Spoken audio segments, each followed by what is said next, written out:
Hi all, let's talk about Chapter 5 from Thomson et al. 2019. Chapter 5 presents the 5 generic competitive strategies that an organisation can consider with regards to crafting their overall strategy and beginning the quest for competitive advantage. So, deciding which of these 5 generic strategies to pursue is an organisation's first and foremost choice in the task of crafting strategy. The chapter describes these 5 competitive strategic options as distinctly different ways to approach competing in the marketplace. So in this chapter, our learning objectives include understanding what distinguishes each of the 5 generic strategies and why some of these strategies may well work better in certain kinds of competitive conditions than in others. The chapter also highlights the major avenues for achieving a competitive advantage based on lower cost, based on differentiation, or possibly based on a hybrid of the two, which is recognised as a best cost strategy. So, what's going on? Why do these strategies differ? Well, a company's competitive strategy deals exclusively with the specifics of the management's game plan for competing successfully. It's about the specific efforts that are put in place to meet customer needs, or maybe strengthen the market position, maybe counter competitive moves, or respond to shifting market conditions. But effectively, what we want to arrive at is the competitive advantage. The biggest and most important differences amongst competitive strategic options boil down to 2 points: whether the organisation's market target is broad or narrow, and whether the organisation is pursuing a competitive advantage linked to low costs or product differentiation. So from those important differences, we end up with 5 generic strategies. And here they are. We've got a broad, low-cost strategy. So this is about a cost leadership position in the marketplace, achieving lower overall costs than the competition and appealing to a broad spectrum of buyers, and usually it's about underpricing the competition. Whereas a broad differentiation strategy is about differentiating the organisation's products or services from the competition in ways that appeal to a broad spectrum of buyers. Now, other than a broad low-cost strategy, we can go with a focused low-cost strategy. And what we're doing here is concentrating on a more narrow buyer segment and out-competing the rivals by serving that niche at a lower cost than the rivals. A focused differentiation strategy is also about concentrating on a narrow buyer segment and out-competing the rivals by offering that niche customized attributes that meet their needs, and we're doing this better than the competition is able to.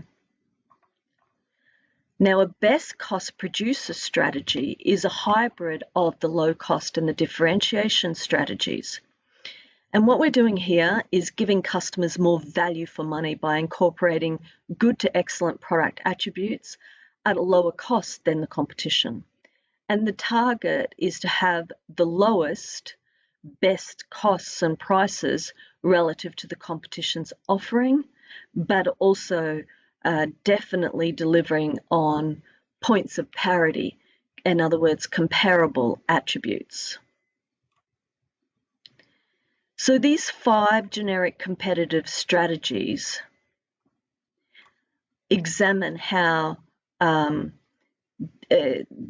this graphic shows how the 5 generic competitive strategies stake out a different market position. We can stake out a different market position by taking a broad as opposed to a narrow customer focus, or we can achieve a competitive advantage based on a cost leadership position or a differentiation strategy. And the yellow bubble in the middle is the hybrid of these two, which is a best cost strategy. So now let's look at each of these in turn.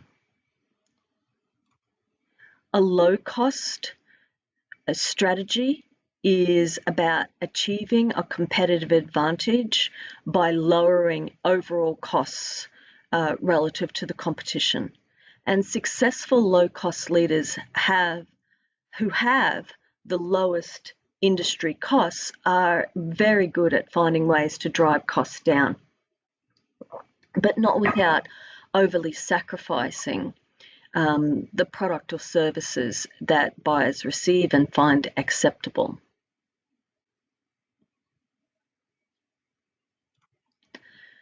So in taking a low-cost strategy, we need to recognise the advantages and the risks that are entailed.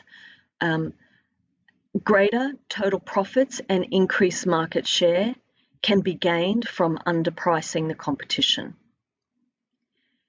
Larger profit margins can also be achieved when selling products at prices comparable to and competitive with the competition.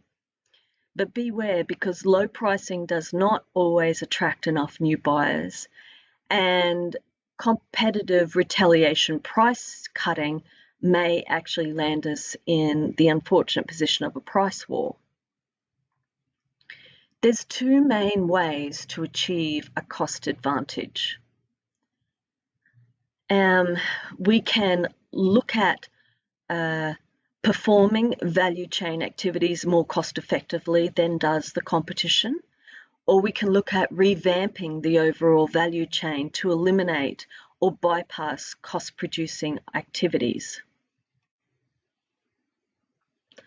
So in seeking to implement a cost leadership position, we need to identify cost drivers.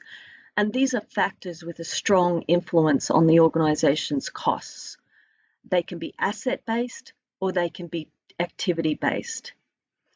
And we secure a cost advantage by using lower cost inputs and holding minimal assets. We can secure a cost advantage by offering only essential product features or services. We can offer narrow product lines, that's less expensive. We can use low-cost distribution channels, and we can use the most economical delivery methods. So here's a graphic of potential cost drivers that an organisation can analyse and drive organisational costs down.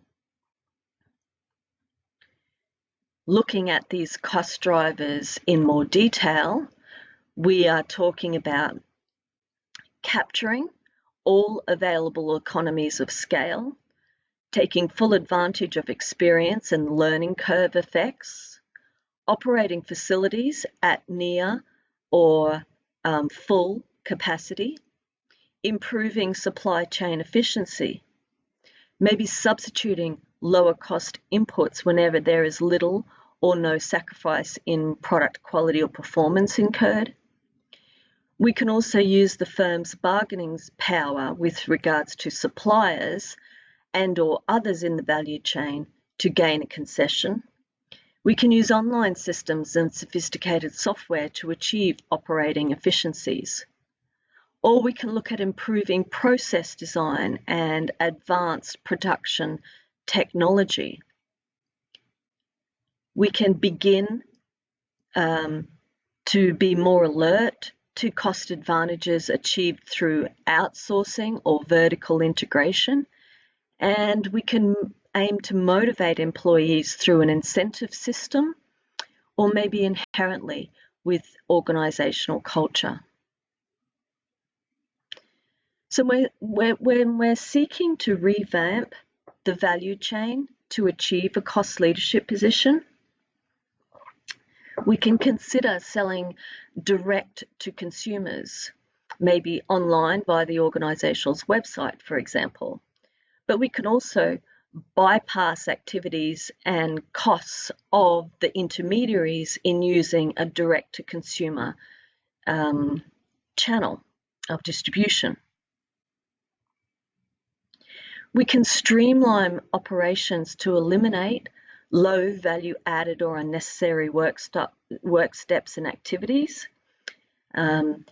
Or maybe we can reduce materials handling and shipping costs by having suppliers locate their plants and warehouses in a closer proximity to the organisation's own facilities. The keys to a successful cost leadership position, or low cost strategy in other words, is can come about by out-managing the competition and finding ways to perform value chain activities faster, more accurately, and more cost-effectively. And we do this, for example, by spending aggressively on resources and capabilities that give us the potential to drive out costs. We can carefully estimate and analyse the cost savings of new technologies before we commit to the investment. And we can constantly review cost-saving resources to ensure that they remain competitively superior. Right, so a low-cost strategy works best when the price competition amongst the competition is fierce. So when we've got a price war going on, when there's identical products available from many sellers, or maybe when there's few ways to differentiate industrial products, for example. Also, when buyers use the product in the same ways, or when buyers incur low costs in switching amongst the sellers. These 5 ways are examples of when a cost leadership position works best. But of course, there's some pitfalls to avoid.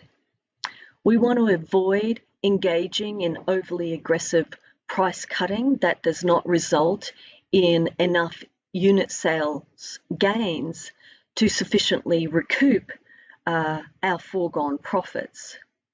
We want to avoid relying on a cost advantage that is not sustainable because the rivals may be able to easily copy or overcome. We want to avoid being so fixated on cost reduction that the organisation's offer to the marketplace lacks the primary features that attract buyers. And we want to avoid having a rival discover new lower cost value chain approaches that develop a cost-saving technological breakthrough. So we want to be very alert to that potential. Turning to differentiation strategies, effective differentiation happens when we are close to the customers, when we have a high market orientation, when we are very much in touch with the buyer's needs, behaviours, values, and willingness to pay for a unique product or service. Effective differentiation also happens when we incorporate features that appeal to both buyers and create a distinctive product offering. And effective differentiation is achieved when we use higher prices to recoup differentiation costs. We can flag advantages of the differentiation strategy as commanding a premium price, increased unit sales due to a highly distinctive differentiation factor, or brand loyalty is another advantage of differentiation. So just as we have cost drivers that we need to identify and analyse to bring costs down to achieve a cost leadership strategy, with differentiation we have value drivers here in the middle as the blue bubble. And this graphic shows keys to creating a differentiation advantage. So let's look at these each in turn. When we're seeking to implement a differentiation strategy, what we're doing is managing the value chain to achieve this strategy. We can do this by creating product features and performance attributes that appeal to a wide range of buyers. We can recognize that improved customer service or service augmentation is a way to effectively manage our value drivers. We can choose to invest in production-related research and development activities, or maybe strive for innovation and technological advances. We can pursue continuous quality improvements, or maybe increase our marketing and brand building activities. Maybe a value driver that we can look at is bringing in high quality inputs more so than currently. Or maybe we can emphasize human resource management activities that improve the skills, expertise, and knowledge of organizational personnel. So when we're looking to revamp the value chain to achieve a differentiation strategy, what we're doing is looking at activities through the value chain that are recognizable value drivers. We can look at activities performed upstream by suppliers or downstream by distributors and retailers. And we do this because these two avenues can have a meaningful effect on buyer perceptions of what the organisation is offering and the value proposition being brought to the marketplace. So differentiation strategy, taken on in terms of a broad market focus, means offering customers something that the competition cannot or do not offer. Here are 4 ways that we can deliver superior value. We can incorporate product attributes and user features that lower the buyer's overall costs of using the firm's products. We can incorporate tangible features that increase the customer satisfaction with the product, or maybe intangible features that enhance the buyer's satisfaction. Or maybe we can signal the value of an organization's product offering to the buyers with pricing, packaging, placement, or promotional strategies. So differentiation strategies depend on meeting the customer needs in unique ways or creating new needs through activities such as innovation or persuasive promotions. The objective is to offer customers something that the rivals cannot. And these 4 ways may well enable an organisation to achieve the goal of an effective differentiation. So this last point about signalling the value, let's look at that a little bit more in detail. Signalling value is important when the nature of differentiation is based on intangible features, because it's hard for the buyers to quantify what this actually is, and maybe even it makes it difficult for the buyer to evaluate the product until after they've consumed it. Signaling value is also important when buyers are making a first-time purchase and are unsure what their experience will be with the product. So it's a way of reducing uncertainty. And signaling value is also important when repurchase cycle is infrequent, and when buyers are rather unsophisticated. You have to educate the buyers on what value is actually being offered to them with a particular product. Successful approaches to achieving a sustainable differentiation strategy include when differentiation is difficult for the competition to imitate. So successful approaches include a strong company reputation, maybe long-standing relationships with the buyers, or a unique product or service image. This is difficult for the competition to copy.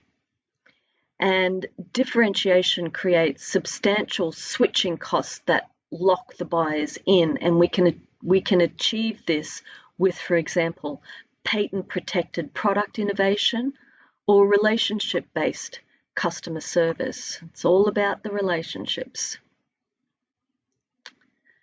All right, here we've got a graphic highlighting the market circumstances that favour differentiation.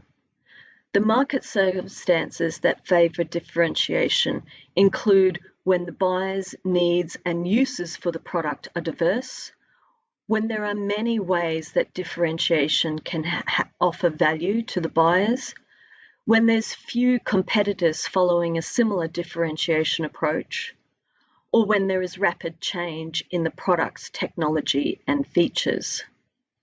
Of course, there's some pitfalls to avoid with differentiation. We want to avoid relying on product attributes that can be easily copied. We want to avoid introducing product attributes that do not evoke a high enough buyer response. We want to avoid eroding profitability overspending on efforts that differentiate the product being offered. We want to avoid offering only incremental improvements in quality, service or performance with respect to what the competitors are offering. We want to avoid over differentiating the product quality features or service levels and therefore unnecessarily far too much exceeding the needs of most buyers. So we end up with unused product performance features. And we definitely want to avoid overpricing and pricing ourselves out of the market with too high a premium price. Right, now, moving from a broad market strategy into a focused market strategy, we can achieve this with a low-cost strategy or a broad differentiation strategy, a narrow differentiation strategy.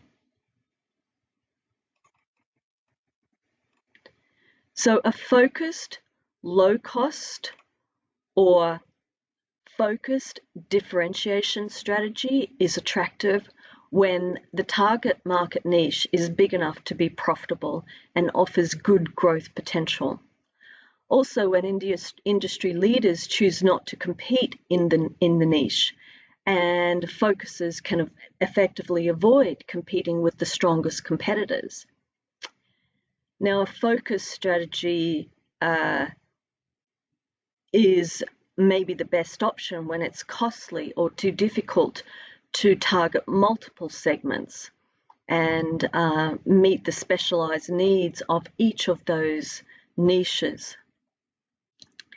Also, a focus strategy is a good idea when the industry has many different niches and segments, so you have many options, and also when the competition has little or no interest in your chosen target market. But of course, there's some risks, and whether we're going for a cost leadership position or with a focused narrow market target, or a focused differentiation strategy, the risks involve competitors finding ways to match what a focused organizational strategy is achieving. Also, when the specialized preferences and needs of the niche shift over time towards product attributes desired by the majority of buyers, and this quite often happens. So you'll have a narrow consumer market segment and their needs then move towards mainstream needs. Another risk in a focused either low cost or differentiation strategy is when the attractiveness of the market increases and therefore attracts the attention of increased competition. So we're talking then about intensified rivalry and splintered segment profits. Okay, the fifth strategy is a hybrid of low-cost strategy and differentiation strategy.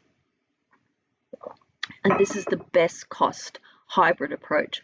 And what we're doing here is targeting the value-conscious buyer. A best cost strategy works best when product differentiation is the market norm, when there is a large number of value-conscious buyers who prefer a mid-range product offer, when there is competitive space near the middle of the market for a competitor with either a medium quality product at a below average price or a high quality product at an average or slightly higher price. Also, when economic conditions have caused more buyers to become value conscious. But again, we've got risks, and these risks include what Porter refers to as getting stuck in the middle.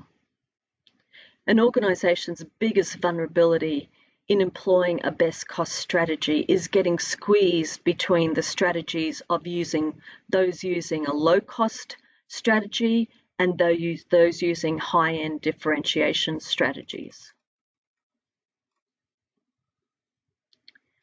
All right, so that's the 5 strategies. Now, here's some contrasting features that we want to highlight in these 5 generic competitive strategies. Each generic strategy positions the firm differently in the market. Each of the 5 strategies establishes a central theme for how the firm intends to outmaneuver the competition. These 5 generic strategies each create boundaries or guidelines for strategic change as the market circumstances unfold. And these 5 generic strategies entail different ways and means of maintaining that basic strategy. So table 5.1, which stretches across 2 slides, identifies in more detail these distinguishing features of the 5 generic strategies. So across the top, we've got a low-cost strategy, a differentiation strategy, both of those focused on the broad market. Then turning to a more narrow market focus, we've got the low-cost strategy and the focused differentiation strategy, and the 5th strategy being the best cost value approach. Thompson et al. Puts forward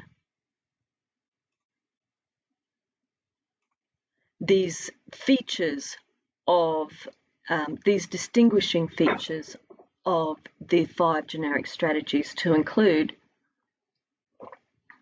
the specific target, whether it's broad or narrow, the basis of competition, whether it's cost drivers that you're analysing and working with or value drivers that you're analysing and working with, the product line, whether you're offering a no-frills product offer or whether you're offering all the bells and whistles, a production emphasis, whether you're looking at cost reduction throughout the value chain or whether you're looking for value drivers throughout the value chain.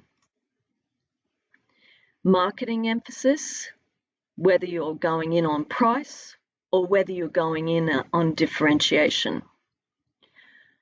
The keys to maintaining the strategy for a low cost is focused on economical prices, whereas a differentiation strategy is focused on innovation. And the last feature of these 5 generic strategies are about the resources and the capabilities that are required. Okay, so I'll leave you to read those 2 slides in more detail. Right. Now, successful generic strategies are going to be always resource-based.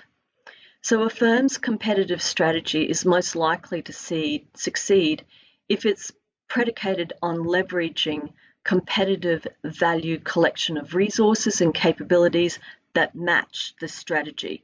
So in other words, you've got to work with what you've got. We have limited resources and capabilities, and we have to put them to work in an optimal manner. Then sustaining the competitive advantage depends on the resources and capabilities and competencies that are difficult for the competition to duplicate and have no good substitutes. So this graphic shows 3 approaches to competitive advantage and value price cost framework. What this graphic shows is how a low-cost generic strategy achieves lower costs than the average competitor, maybe at the sacrifice of some perceived customer value. But if the decrease in the producer costs is less than the decrease in the perceived value by the consumer, then the total economic value, in other words, V minus C, for the low-cost leader will be greater than the total economic value produced by the average competitor. And that creates a competitive advantage for the low-cost leader. So this is clearly the case for the example of the low-cost strategy depicted in this graphic 5.4, figure 5.4. The low-cost leader has chosen to charge a lower price than its average competitor, and the result is that even with a lower total economic value, a lower V, the low-cost leader offers a more attractive consumer value proposition, which is depicted in the purple. And the effect is that the organisation finds itself with a better profit formula, as depicted in the blue of the graphic. Anyway, so there you go. That's chapter 5. Lovely for you to join me once more, and I'll look forward to seeing you again soon. Thanks, bye.